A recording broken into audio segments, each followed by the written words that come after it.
Yo, what is going on, everybody? Back here with another video. I'm just hustling all day, every day, just so I can put more money in your guys' pockets. So can we please leave a subscription? It's free, and you can always unsubscribe if you want to. But in this video, I'm going to take a look at the general dip in the card market and just talk about why it's actually not, time to panic or anything like that or sell all your things, because we just need to zoom out a little bit more and take a look at the cards in general and look at the market and how it's come even in the past few months.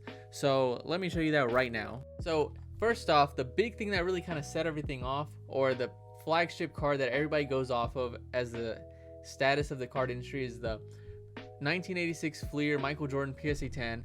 So just around the end of January, this card went for a record high $738,000 after setting an all-time high the day before for $350,000, and the previous high was around 200, give or take a couple $10,000. So around 200,000. Then the next day did 350,000. Then the next day, two of them did $738,000, which is absolutely crazy. So for the card to triple from $200 to $730,000 is absolutely just, you can't even think about it.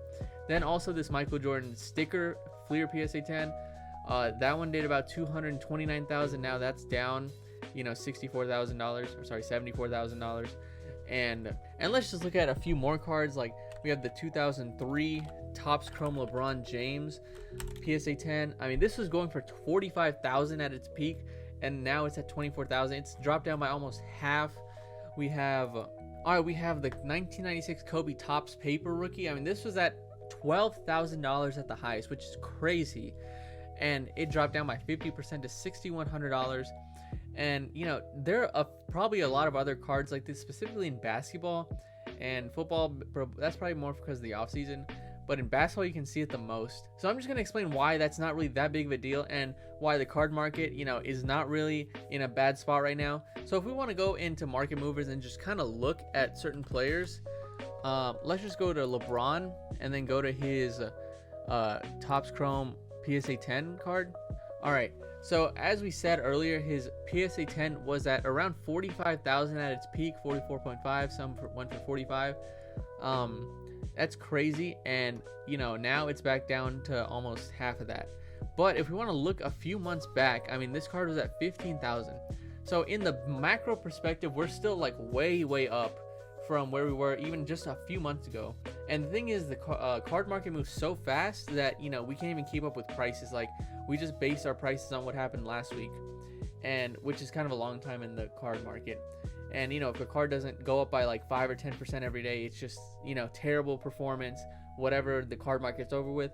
But we just have to kind of zoom out and take a look at the long term and what it's actually. So now if we just want to look at the last year, all right, we can see that the LeBron James has just been slowly creeping up.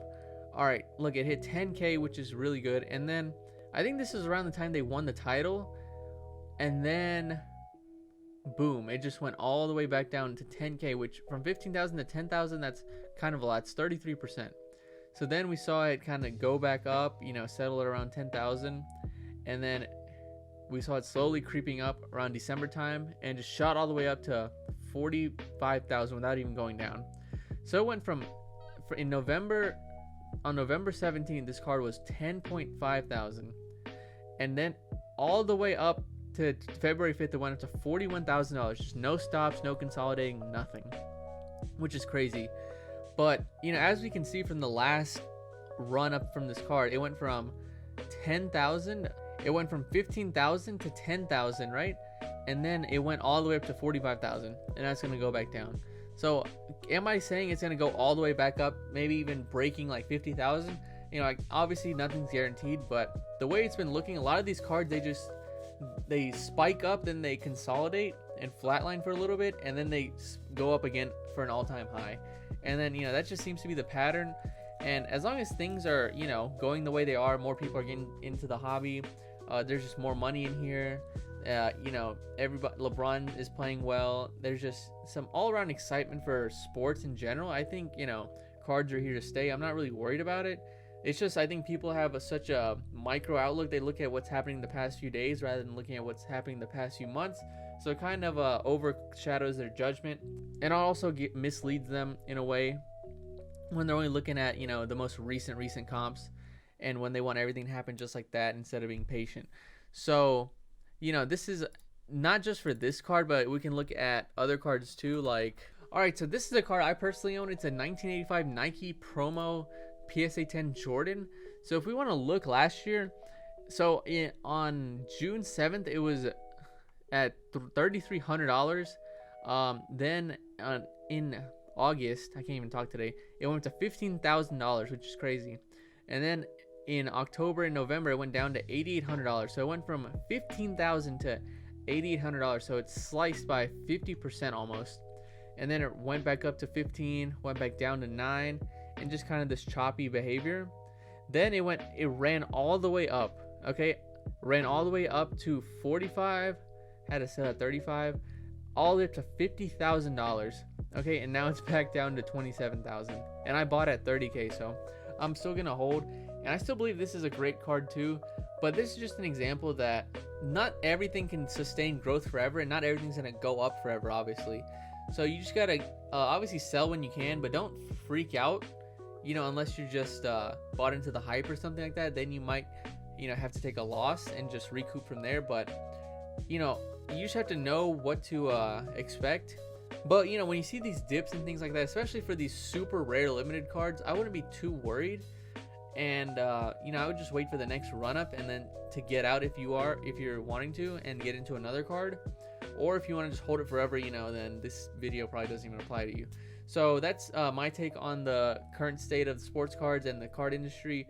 And yeah, that's it for the video. And as always, man, thank you for watching the video. I really do appreciate it. But one more thing, 75 to 80% of you guys are not subscribed, and I keep trying to put money in your guys' pockets. So I don't know what the deal is. I mean, it takes like a few seconds to subscribe, and it's free. So, you know, what are you waiting for? And even if you decide you hate my channel, just remember, before you unsubscribe, at least I'm not Sports Card Invest channel, bro. So, you know, you should stay subscribed just based on that. But thanks for watching the video. Leave a like, and then leave a comment on any feedback or any videos you want me to make in the future, and I'll see you.